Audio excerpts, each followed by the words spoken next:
capacitaciones. ¿Ya estás? En vivo. Sí. Y los amantes de los realistas.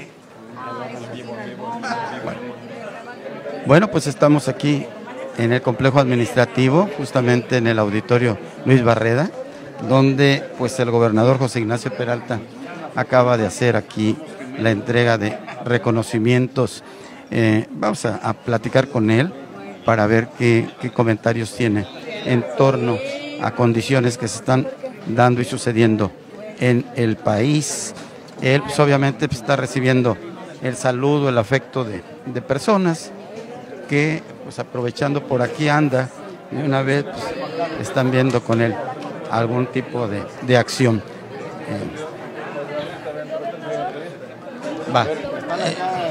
Sí, se me hace que sí. Gobernador.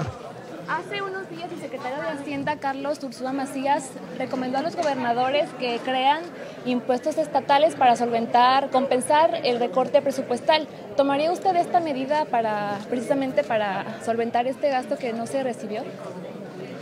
A ver, esto es un tema que se tiene que analizar con mucho cuidado en relación pues a la carga fiscal que ya tienen los mexicanos. Es decir, si un mexicano tiene que pagar impuestos, pues muchas veces no sabe, o si sabe, pues tampoco le preocupa si ese impuesto es federal, estatal o municipal.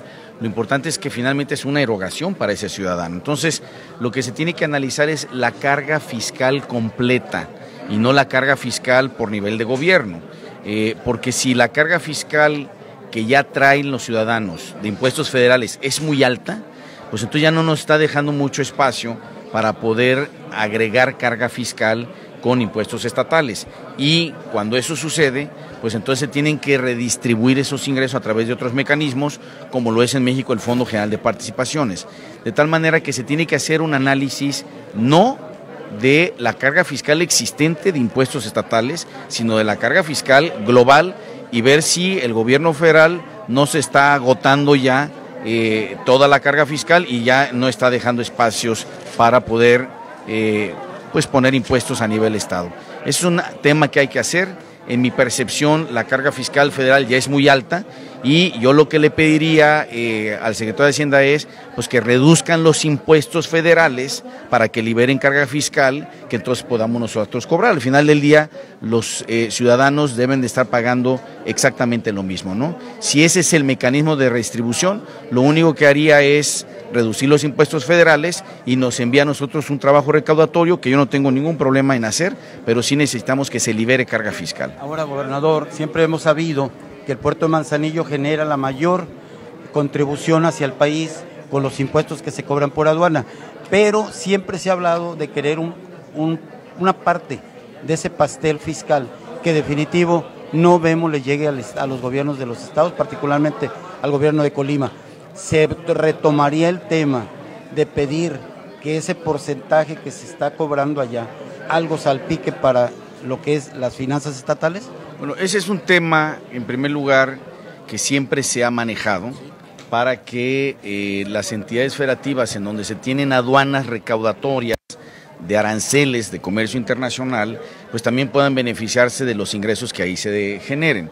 Pero es un ejemplo también de cómo está repartida la carga fiscal, es decir, la aduana de Manzanillo, que ya se ha convertido en la aduana más importante del país, en los últimos meses ya estaba en la recaudación mensual, recaudando más que la aduana de Laredo, que era la número 1 y que ahora ya la número 1 es Manzanillo.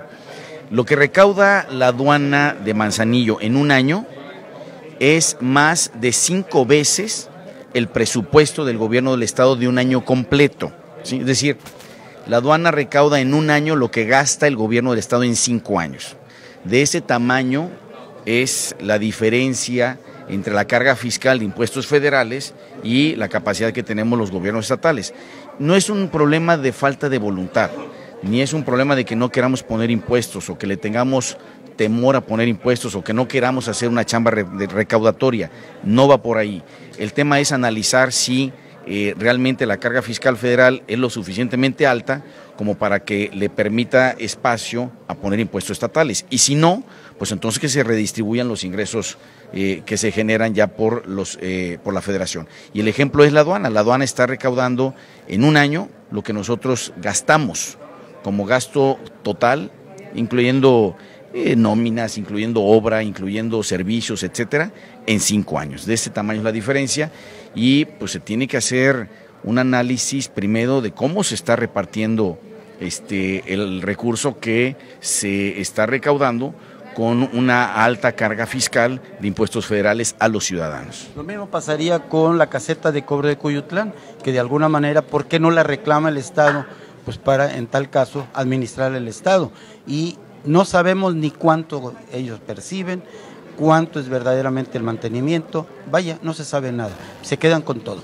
Sí, las diferentes formas en las que recauda dinero el gobierno federal o cualquier gobierno, pues no necesariamente es a través de lo que se conoce como un impuesto, sino de derechos, de aprovechamientos, etcétera, ¿no? En el caso de la caseta, pues no es propiamente un impuesto, pero sí es un tema que estamos pagando los colimenses y que los efectos fiscales recaudatorios benefician al gobierno federal y sin embargo los pagamos los colimenses. Entonces, dado que en mi opinión la carretera, la inversión que se realizó en los 80s para construir los 37 kilómetros, ya la pagamos porque se está pagando caseta desde 1990, pues entonces que nos permitan tener también esquemas donde los efectos recaudatorios también beneficien a la entidad federativa, que en este caso es Colima. Es parte de lo que hay que platicar con la Secretaría de Hacienda y que no nomás nos manden poco presupuesto de lo mucho que recaudan, diciendo que ahora nosotros tenemos que cobrar nuevos impuestos, cuando ellos están agotando toda la carga fiscal. Yo les preguntaría si ustedes están dispuestos a pagar más impuestos de los que ya pagan. Y si la respuesta es no, pues entonces ellos tendrían que liberar carga fiscal para poder nosotros introducir nuevos impuestos. Gobernador, en otro tema, en el sector salud, ¿qué nos puede comentar? En el hospital regional hay quejas de que no se están haciendo estudios de laboratorio, estudios de radiografías, que no hay estudios. ¿Qué es lo que pasa económicamente en este sector? ¿O por qué se está ocurriendo esto? Bueno, no tengo la información de los últimos reportes en relación a estas carencias. Lo que sí les puedo decir que el sector salud es un sector que necesita muchos recursos. A diferencia de un hospital privado, pues el que se va y se atiende, pues tiene que pagar por los servicios. Acá se está atendiendo a población no asegurada, a población no cubierta, en donde prácticamente en la gran mayoría de los casos no se pagan por los servicios, de tal manera que toda la operación pues se tiene que sostener con recursos presupuestales que, como todo el mundo lo sabe, pues han escaseado, están muy complicados, y esto pues repercute en la capacidad que tenemos de dar servicios de manera adecuada, ¿no? Voy a revisar qué está pasando con este tema de los estudios y le voy a pedir al secretario de Salud que nos dé una solución inmediata. Gracias, gobernador. El gobernador José Ignacio Peralta.